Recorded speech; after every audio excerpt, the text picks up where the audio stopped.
Hello guys, welcome back to my channel. कैसे हैं आप सभी? आई होप आप लोग अच्छे होंगे एंड सेफ होंगे। Firstly I would like to thanks my supporters and my viewers जिन्होंने मेरी पिछली वीडियोस पे इतना सपोर्ट दिखाया। इनफैक्ट मुझे अभी तक डीएम्स आ रहे हैं अपनी पिछली वीडियोस के लिए, थैंक यू। लोग मुझे बोलते हैं कि हमें कॉमेडी वीडियो देखना पसंद है, हमें फ़नी वीडियोस देखना पसंद है, क्योंकि हमारी लाइफ पहले से ही बहुत स्ट्रेस में है एंड हमें पहले से ही बहुत ज़्यादा इश्यूज़ है अपनी लाइफ को लेकर। तो मैं उन लोगों को बता दूं कि हम अपने स्ट्रेस आउट होने के चक्कर में, हम अपने एंटरटेनमेंट होने के चक्कर में, हम कहीं ना कहीं उस रीज़न को या अपनी उस बैकबोन को भूल जाते हैं जो डायरेक्टली या इनडायरेक्टली कहीं ना कहीं हमारी लाइफ की पीछे की हैप्पीनेस की वजह है या हमारी बैकबोन है। एंड आप लोगों में से कई लोग मेरे साथ एग्री करेंगे कि हमारी लाइफ की जो बैकबोन है या हमारी लाइफ की जो हैप्पीनेस है वो हमारे घर की लेडीज़ है, चाहे फिर वो आपकी बहन हो या आपकी मम्मी हो या फिर आपकी वाइफ हो। एक्चुअली में ही यही वो लोग हैं जो हमारी लाइफ की पीछे की हैप्पीनेस होते हैं एंड हम अपने स्ट्रेस आउट होने के चक्कर में या अपने एंटरटेनमेंट के चक्कर में इन लोगों को इग्नोर कर देते हैं। फ्रेंड्स, किसी ने कहा है कि अगर किसी भी घर की सक्सेस लाइफ या सक्सेस स्टोरी जाननी हो तो उस घर की लेडीज़ के बारे में पता करिए कि how they can treat their ladies. तो इससे पता चल जाएगा कि वो लोग कितने समृद्ध है या लोग वो कितने मॉडर्न हैं या लोग वो कितने एजुकेटेड है या फिर वो कितने सक्सेसफुल है अपनी लाइफ में। अगर कोई अपने घर की लेडीज़ों को खुश रखता है या अपनी घर की लेडीज़ों की इज्जत करता है, एक्चुअल में वही घर सक्सेसफुल है, एक्चुअल में वही मॉडर्न लोग हैं, एक्चुअल में वही लोग एजुकेटेड है। चलिए आज की वीडियो को स्टार्ट करते हैं। थंबनेल देख के आप लोगों को पता चल गया होगा कि आज की वीडियो का टॉपिक क्या है। मैं आप लोगों को बता दूं कि मैं पहला इंसान नहीं हूं या मैं आखिरी इंसान नहीं हूं जो इस टॉपिक के ऊपर बात करूंगा या इस टॉपिक के ऊपर अपने व्यूज़ शेयर करूंगा। मुझसे पहले भी कई लोगों ने इस टॉपिक के ऊपर बात की है एंड मेरे बाद भी कई लोग इसके ऊपर बात करेंगे। बट गाइज़, कहीं ना कहीं हम लोग बात करके ही रह जाते हैं, हम कुछ इसका सॉल्यूशन नहीं जान पाते। बट इस वीडियो के थ्रू मैं एक सॉल्यूशन शेयर करूंगा आप लोगों के साथ, जिससे मेजर तो नहीं मैं कह सकता, आई थिंक माइनर भी अगर मैं चेंजेस ला सका, अगर माइनर भी लोग इससे वो चेंज कर सका तो आई थिंक मेरा वीडियो बनाना गाइस आज की वीडियो का जो टॉपिक है a journey of a woman. इस टॉपिक को मैंने 4 पार्ट में डिवाइड किया है, या मैं कह दूं कि मैंने जर्नी ऑफ अ वुमन को 4 अलग अलग लाइफ में डिवाइड किया है। तो मैं चलिए पहले स्टार्टिंग से स्टार्ट करता हूँ कि पहली लाइफ के बारे में बात करते हैं, फिर हम धीरे धीरे वुमेंस की सारी उस जर्नी के बारे में बात करेंगे जो वो थ्रू आउट द लाइफ जीती है। तो पहली जर्नी के बारे में बात करते हैं जब वो किसी की बेटी बनती है। पहले के टाइम की बात करूँ, राजा महाराजा या भगवान के टाइम की बात करूँ, तो जब उनके घर में बेटी पैदा होती थी तो वो लोग ये सोचते थे कि लक्ष्मी माँ आई है, सरस्वती माँ आई है, दुर्गा माँ आई है।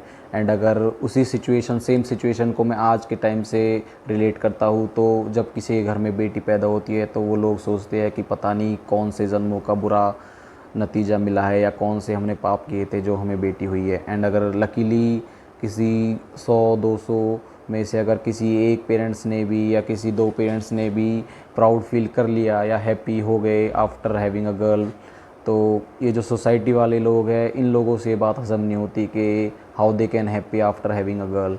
वो लोग उन्हें पिंच करते हैं कि आपने बुरा काम किया है या आपके पापों का नतीजा है जो आपके घर में बेटी पैदा हुई है। वो लोग शायद ये भूल जाते हैं कि जो लोग ये बोल रहे हैं कि आपके घर में बेटी पैदा हुई है, ये आपके बुरे कर्मों का नतीजा है या आपने पाप किया है, वो बट आई थिंक कहीं ना कहीं गाइस वो लोग भूल जाते हैं कि उन्हें जन्म देने वाली भी एक लड़की है।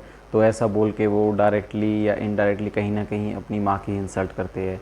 Guys, you are shocked after knowing that पिछले 3 सालों में there are 24 lakhs girls, 24 lakh लड़कियां ऐसी है जिन्हें पैदा ही नहीं होने दिया इस दुनिया में। उनके पैदा होने से पहले ही उन्हें मार दिया जाता है।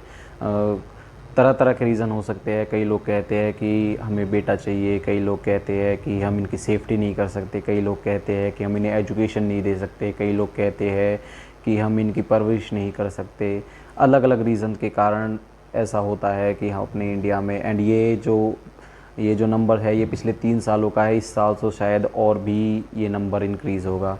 तो स्टार्टिंग में मैंने एक माइनर सॉल्यूशन की बात की थी जो मैं आप लोगों के साथ शेयर करना चाहूँगा। तो आप लोग पेरेंट्स हैं या जो लोग नहीं भी पेरेंट्स हैं, मैं उनसे कहना चाहूँगा कि अपने आसपास जो भी है, आपके ड्राइवर है या आपकी जो बाई है काम वाली, या आपके यहाँ जो कूड़े वाली आती है, उनकी कोई भी लड़की हो, छोटी हो, तो आप उनसे ये बोल सकते हैं कि if you need us then you call us at any time, any condition और any situation, then we are here, we are there for you always. तो ऐसे करके आप उन्हें एक एहसास दिलाएंगे या उन्हें एक बिलीव दिलाएंगे कि यस, हमारे लिए भी कोई ऐसा है, और आप उनकी मेंटेलिटी और आप उनकी सोच चेंज कर पाएंगे लोगों के प्रति, जो लोग ऐसा उल्टा या गंदा काम करते हैं लड़कियों के साथ। एंड उन्हें भी ये पता चलेगा कि yes, there are some good people in this. तो गाइस, अब मैं बात करूँगा किसी भी वुमेन की दूसरी लाइफ या दूसरी स्टेज के बारे में जब वो किसी की बहन बनती है। आई थिंक दुनिया में यही एक ऐसा रिलेशन है जहाँ पे भाई और बहन दोनों इक्वल बॉन्ड शेयर करते हैं एक दूसरे को लेकर, चाहे फिर वो लविंग हो, वो केयर हो, या कोई भी ऐसी बात जो एक दूसरे से होती है, वो लोग इक्वल फीलिंग शेयर करते हैं एक दूसरे के साथ। मैंने बहुत लोगों को ऐसा देखा है जिन्हें अपनी माँ नहीं पसंद, या बहुत लोगों को ऐसा देखा है जिन्हें अपने फादर साहब के साथ इशू है, लेकिन मैंने बहुत रेयरली ऐसे लोगों को देखा है जिन्हें अपनी बहन पसंद नहीं है। और मैंने रेयरली क्या, मैंने तो देखी ही नहीं है ऐसी कोई बहन जिसे अपना भाई पसंद नहीं है। अगर बहन के बारे में बोलूँ तो बहनों की जान ना तो कोई बैटमैन है, ना कोई सुपरमैन है, ना कोई स्पाइडरमैन है, या कोई प्रिंस चार्मिंग भी उनकी कोई जान नहीं होता। अगर लड़कियों की या बहनों की कोई भी अगर जान होता है तो वो सिर्फ एक ही है, और वो है उनका भाईजान। एंड यही बात लड़कों पे लागू होती है। वो ना तो अपनी वाइफ से इतना अटैच हो पाते, ना अपनी माँ से इतना अटैच हो पाते जितना अटैच वो अपनी बहन से हो पाते। आई थिंक बहन के साथ साथ वो कहीं ना कहीं उसकी बेस्ट फ्रेंड भी होती है।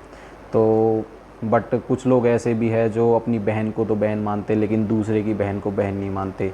एंड यही मैं एक ना चाहते हुए भी एक नंबर शेयर करना चाहूँगा आपके साथ। According to the survey, there are 129 girls in India every day जिनके साथ बुरे काम होते, यानी कि 129 लड़कियां ऐसी है हर दिन जिनके साथ कुछ लोग बुरे काम करते हैं। इनफैक्ट अगर जिस टाइम आप ये वीडियो देख रहे हैं या जो मैं वीडियो बना रहा हूँ, इस टाइम भी कहीं ना कहीं किसी ना किसी लड़की के साथ कोई ना कोई बुरा काम हो रहा होगा।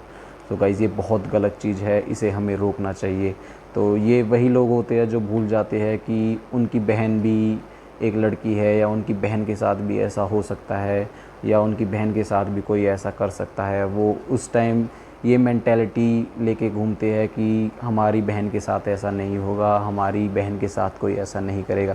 सो गाइस, वो ये भूल जाते हैं कि ऐसा बिल्कुल भी नहीं है। जैसे उनकी बहन है या जैसे वो दूसरों की बहनों के साथ करते हैं, ऐसा ही उनकी बहनों के साथ भी हो सकता है। मैं कहना चाहूँगा कि कोई भी लड़का या कोई भी मेल तभी दूसरी लड़कियों की इज़्ज़त करना स्टार्ट करता है जब उसकी खुद की बहन हो जाती है। जब उसकी खुद की बहन हो जाती है तभी वो दूसरों की बहनों की फीलिंग समझता है और दूसरों की बहनों की इज़्ज़त करना सीखता है।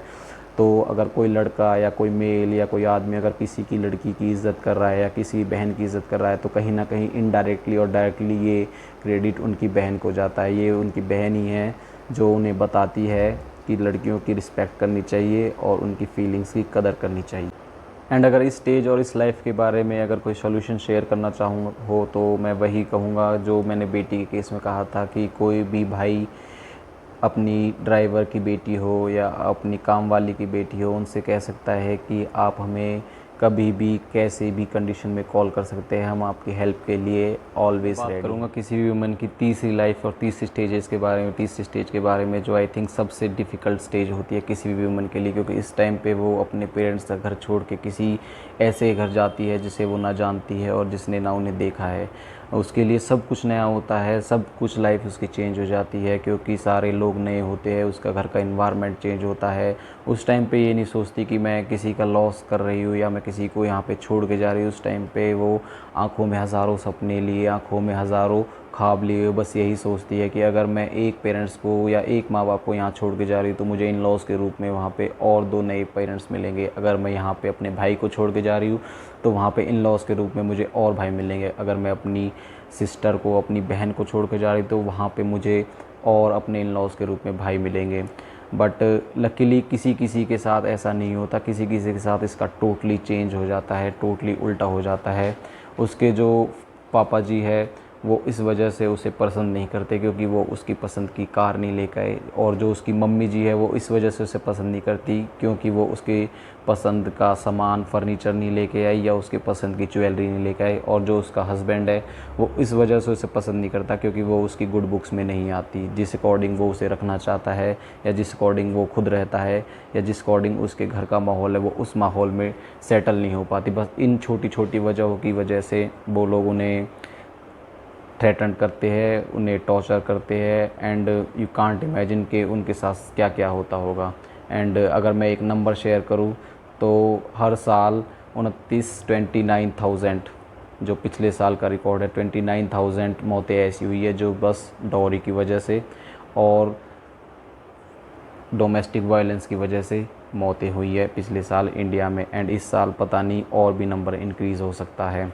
तो मैं उनके इन लॉज के बारे में तो क्या ही कहूँ, लेकिन मैं उस लड़के के बारे में बोलना चाहूँगा जो उसके साथ शादी करके उसे अपने साथ लेके आता है, अपने जीने मरने की कस्में खिलाता है कि गाइस कि ये किसी और की रिस्पॉन्सिबिलिटी नहीं है, ये आपकी रिस्पॉन्सिबिलिटी है कि आप उसकी रक्षा करें, आप उसे अच्छा फील कराएं, क्योंकि कहीं ना कहीं वो आप में अपने फ़ादर साहब की छवि देखती है। वो यही सोचती है कि जैसे उसके फ़ादर साहब है वैसे ही वो लड़का होगा जो उसके लिए उसके फ़ादर साहब ने ढूंढा है। वो उस टाइम पे ये टोटली ब्लाइंड फेथ करती है आप पर कि ये उसी तरह से मुझे ट्रीट करेगा जिस तरह से मेरे फादर साहब ने मुझे ट्रीट किया है। लड़की की लाइफ तो पूरी ही ब्लाइंड फेथ में चली जाती है। पहले वो अपने फादर साहब अपनी माँ पे ब्लाइंड फेथ करती है, फिर वो अपने इन लॉज पे और अपने हस्बैंड पे ब्लाइंड फेथ करती है।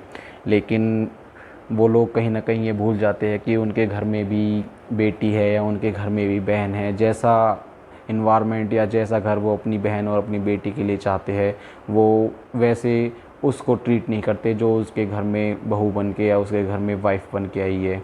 अपनी बेटी के लिए सबको अच्छा घर चाहिए, अपनी बेटी के लिए सबको अच्छा इन्वायरमेंट चाहिए, लेकिन वो ये भूल जाते हैं कि जो उनके घर में बेटी आई है वो भी कहीं ना कहीं किसी की बेटी है। उसके फादर साहब या उसकी माँ भी उसके बारे में यही सोचते हैं जो वो लोग अपनी बहन के बारे में सोचते हैं।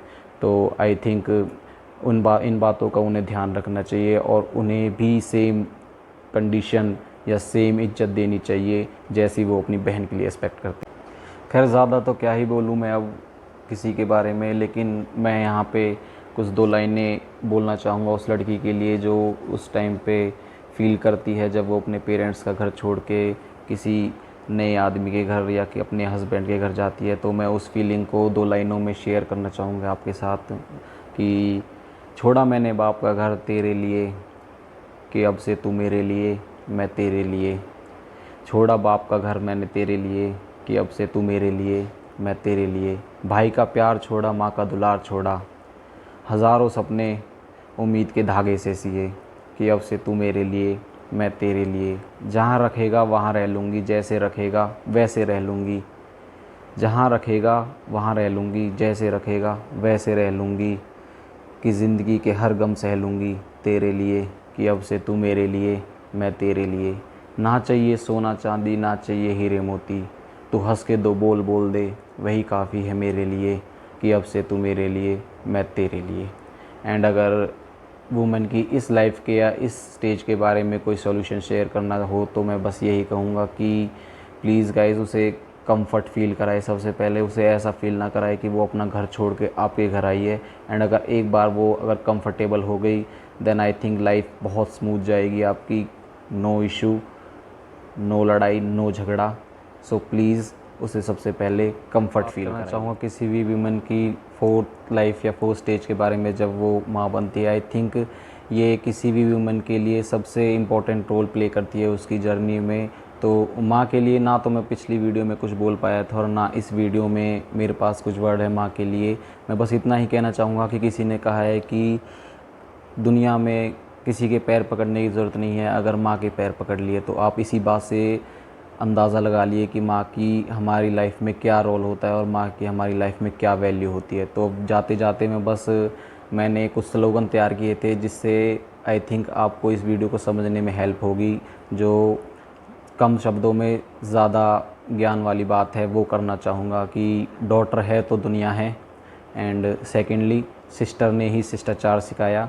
एंड थर्डली इज़ वाइफ खुश तो लाइफ खुश, एंड फोर्थली इज़ मदर है तो कदर है। एंड इसी के साथ मैं वीडियो को एंड करते हुए कहना चाहूँगा, जो मैंने पिछली वीडियो में कहा था कि आपको वीडियो को सब्सक्राइब ना करना हो मत कीजिए, आप लाइक करें या ना करें, कमेंट करें या ना करें, बट प्लीज़ गाइस वीडियो को शेयर ज़रूर कीजिएगा, क्योंकि अगर इस वीडियो के थ्रू हम किसी एक की भी मेंटेलिटी चेंज कर पाए तो आई थिंक ये बहुत बड़ा चेंज होगा। So guys thank you and have a nice day.